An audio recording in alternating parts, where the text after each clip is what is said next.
L'immobilité béringienne pendant le dernier maximum glaciaire.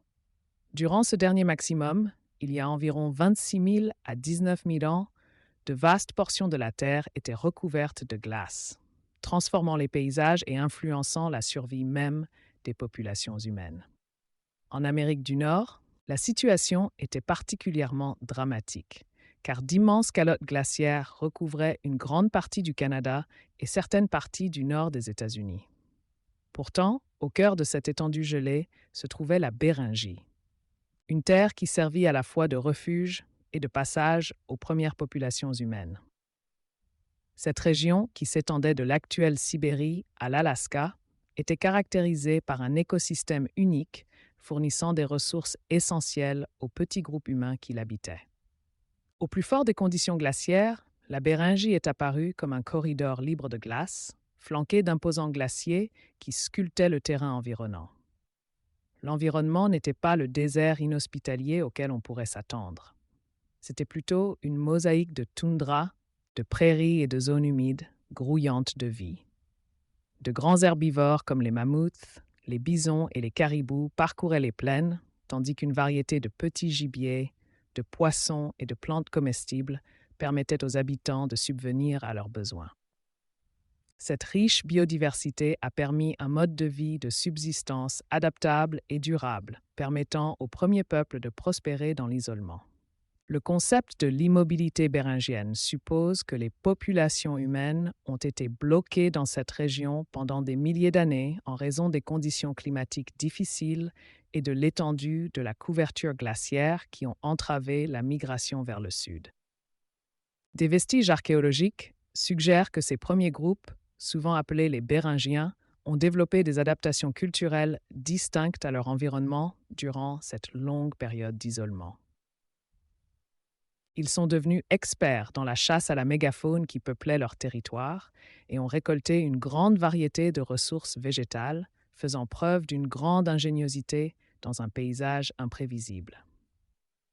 Lorsque le climat a commencé à changer, il y a environ 19 000 ans, le réchauffement progressif a déclenché une série de transformations qui ont finalement modifié le cours des migrations humaines vers les Amériques. La fonte des glaciers a ouvert de nouvelles voies vers le sud.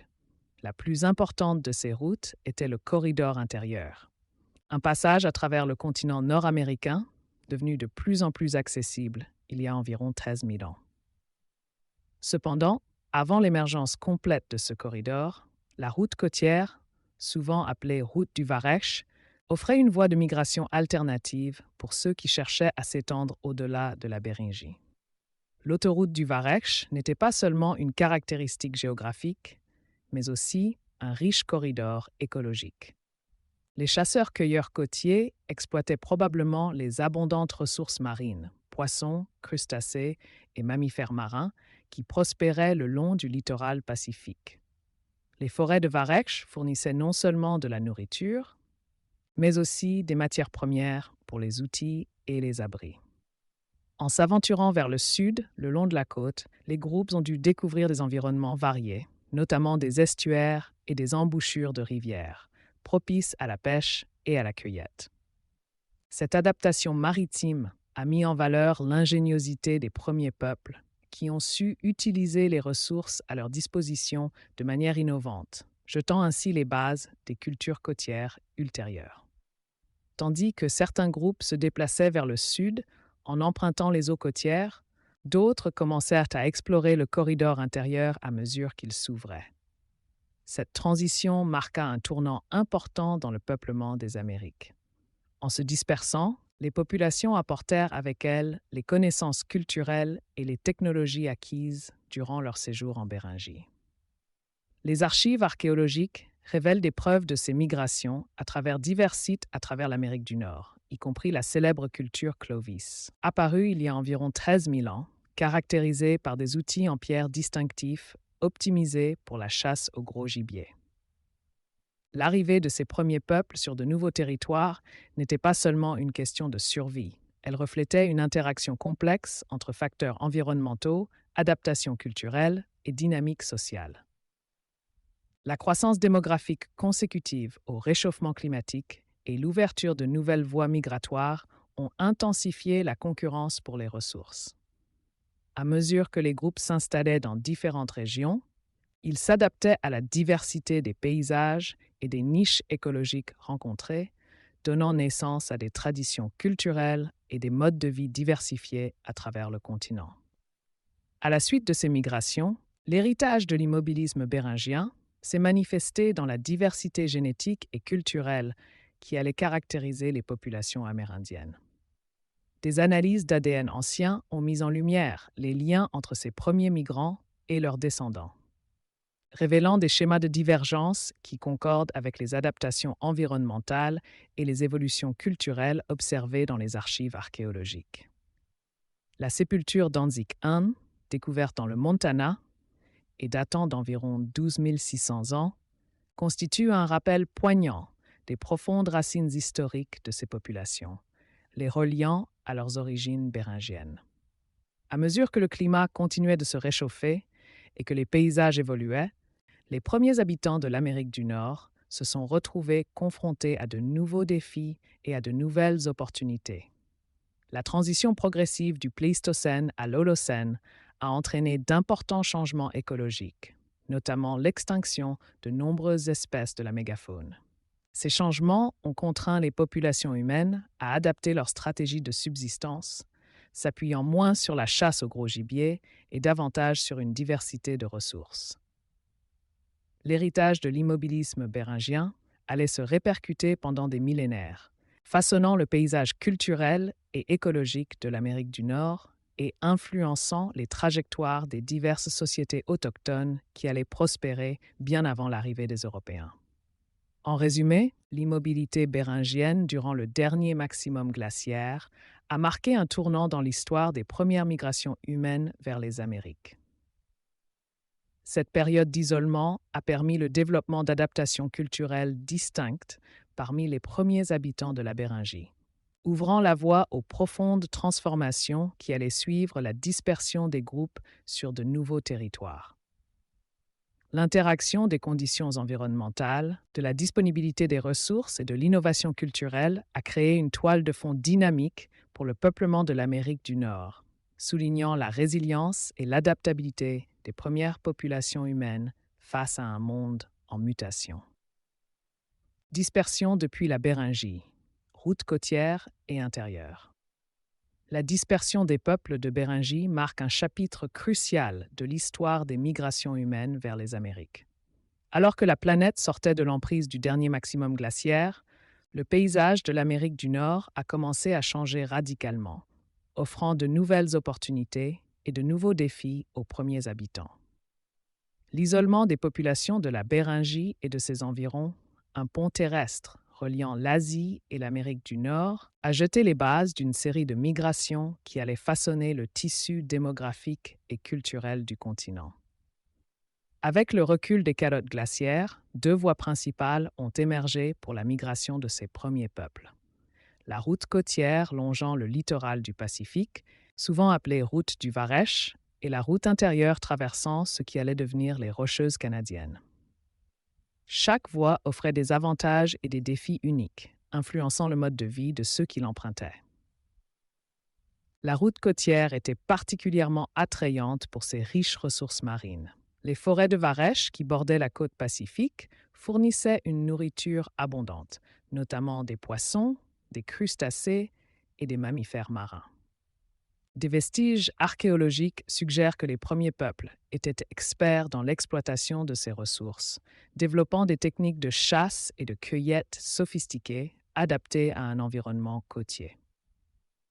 Des sites comme les grottes de Paisley, en Oregon, révèlent que ces premiers habitants avaient un régime alimentaire diversifié, comprenant non seulement du gibier terrestre, mais aussi une abondance de ressources aquatiques. L'abondance de nourriture le long de la côte a probablement permis à des populations plus importantes de survivre, facilitant les interactions sociales et le développement de structures communautaires complexes.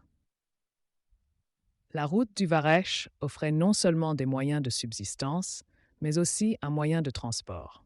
Les canoës et autres embarcations auraient permis au groupe de naviguer sur les eaux côtières, favorisant ainsi le commerce et les échanges culturels entre les communautés. Des traces d'ADN anciens suggèrent que certains des premiers habitants des Amériques, dont les anciens Béringiens, auraient emprunté cette route côtière pour migrer vers le sud. Cette voie maritime témoigne de l'adaptabilité et de l'ingéniosité humaine, permettant le peuplement de régions auparavant inhabitées. En revanche, la route intérieure offrait des avantages différents. Avec le réchauffement climatique, un corridor s'est ouvert à l'intérieur de l'Amérique du Nord, facilitant les déplacements à travers le continent. Ce corridor libre de glace, apparu il y a environ 13 000 à 12 000 ans, a permis au groupe de migrer vers le cœur du continent. Les vastes prairies, les rivières et les écosystèmes variés de ce corridor intérieur abritaient une mégafaune diversifiée, notamment des mammouths et des bisons, qui sont devenus des ressources cruciales pour ces premiers chasseurs.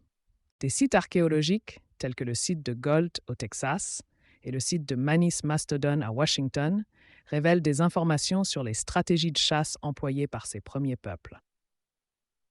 Grâce à des technologies lithiques avancées, telles que les pointes Clovis et Folsom, ces chasseurs-cueilleurs se sont adaptés à leur environnement et ont développé des stratégies pour traquer et chasser le gros gibier. Leur mobilité était essentielle. Ils suivaient les migrations saisonnières des animaux, exploitant différents écosystèmes au fil de leur déplacement. La chronologie et les itinéraires de ces migrations ont fait l'objet de nombreux débats parmi les chercheurs. Les preuves soutenant la route côtière sont solides, mais certains chercheurs soutiennent que le corridor intérieur était la principale voie de migration des premiers migrants. L'existence de sites pré-Clovis, tels que les grottes de Bluefish au Yukon et l'abri sous roche de Meadowcroft en Pennsylvanie, remet en question l'idée d'un modèle migratoire unique, suggérant que plusieurs groupes auraient pu emprunter différentes routes pour rejoindre le continent. Les études d'ADN anciens ont apporté des éclaircissements supplémentaires, révélant des liens entre les populations autochtones modernes et leurs ancêtres. Par exemple, la sépulture Danzig I dans le Montana, datant d'environ 12 600, a apporté des éclairages cruciaux sur la lignée génétique des premiers Américains.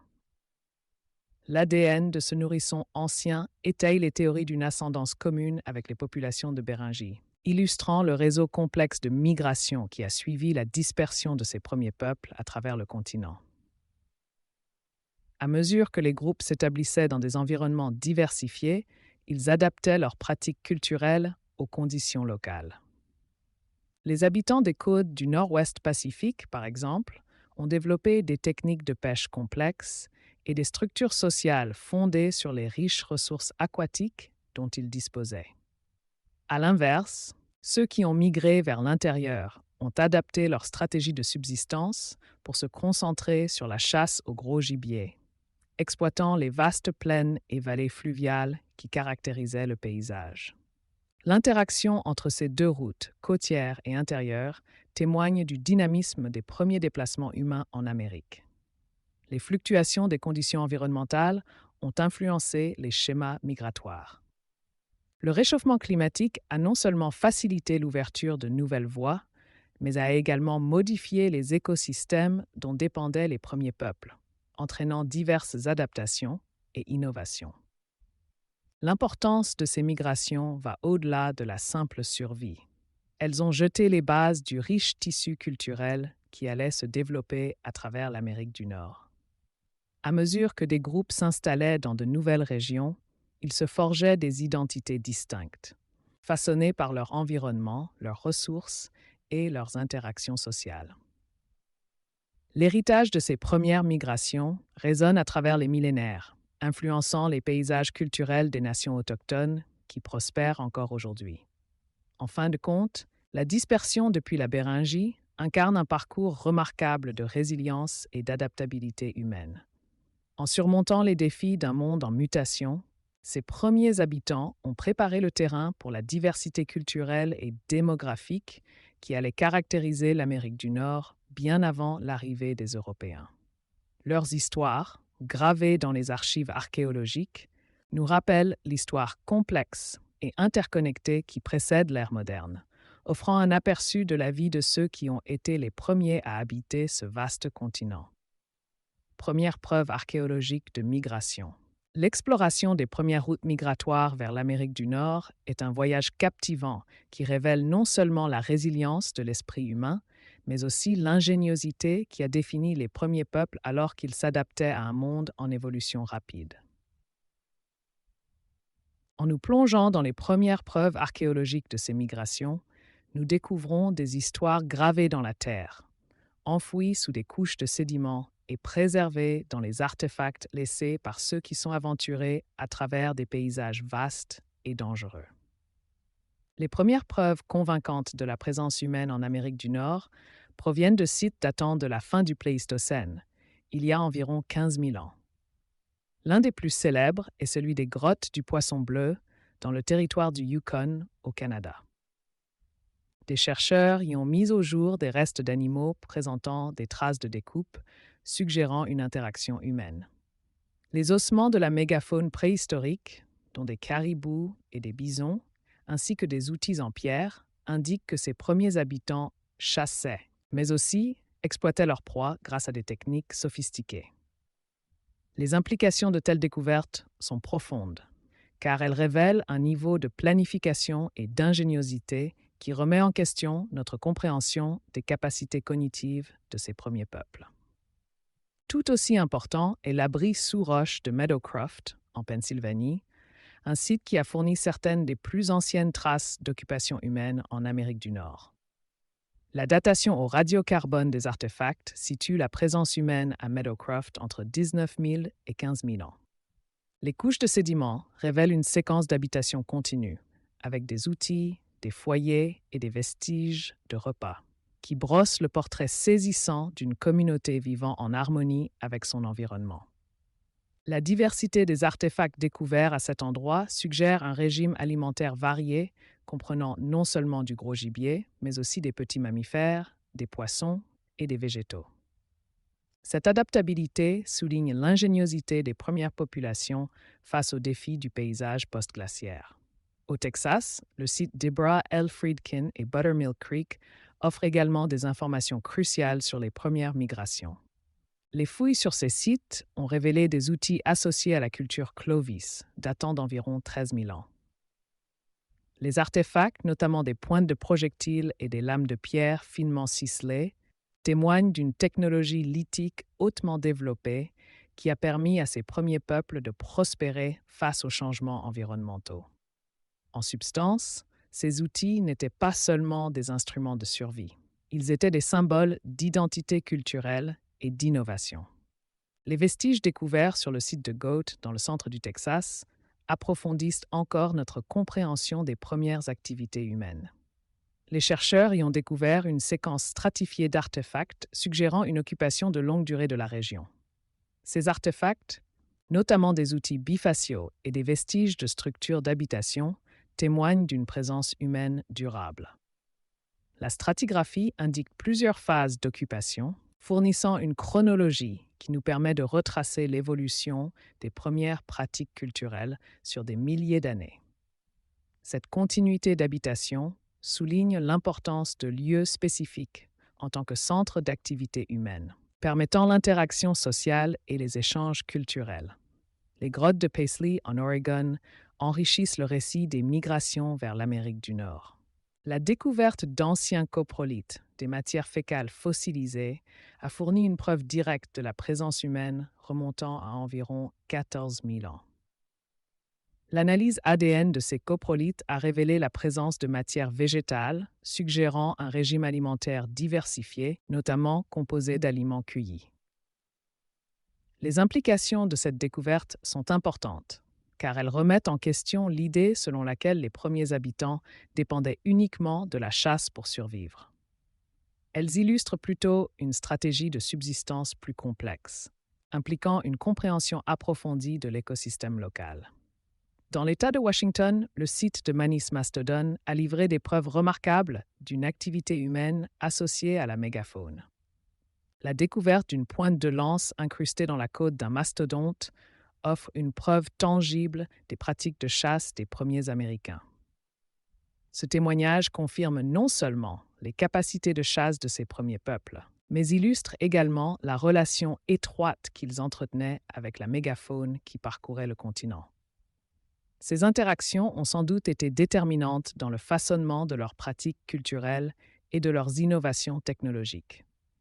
Le site de Cooper's Ferry, dans l'Idaho, témoigne une fois de plus des premières migrations, avec des traces d'occupation humaine datant d'il y a 16 000 ans.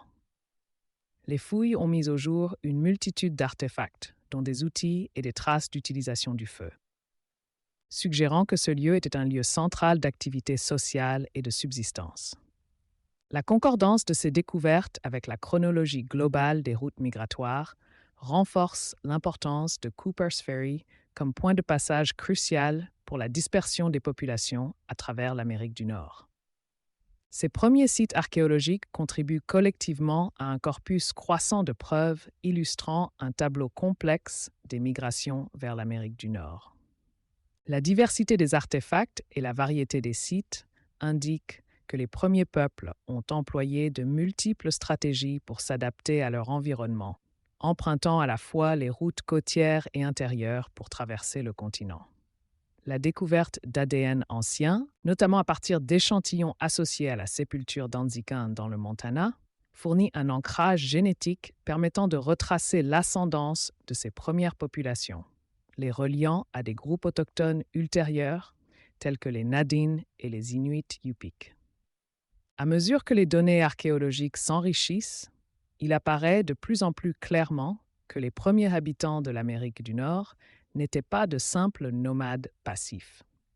Ils entretenaient plutôt une relation dynamique avec leur environnement, faisant preuve d'adaptabilité et de résilience face aux défis climatiques et écologiques. Les traces de routes migratoires, associées aux pratiques innovantes observées sur divers sites, brossent un tableau saisissant d'un continent foisonnant de vie et de complexité culturelle bien avant l'arrivée des Européens. En résumé, les premiers vestiges archéologiques de migration vers l'Amérique du Nord offrent un aperçu de la vie des premiers peuples qui ont traversé le pont terrestre de Bering et se sont établis dans des paysages diversifiés.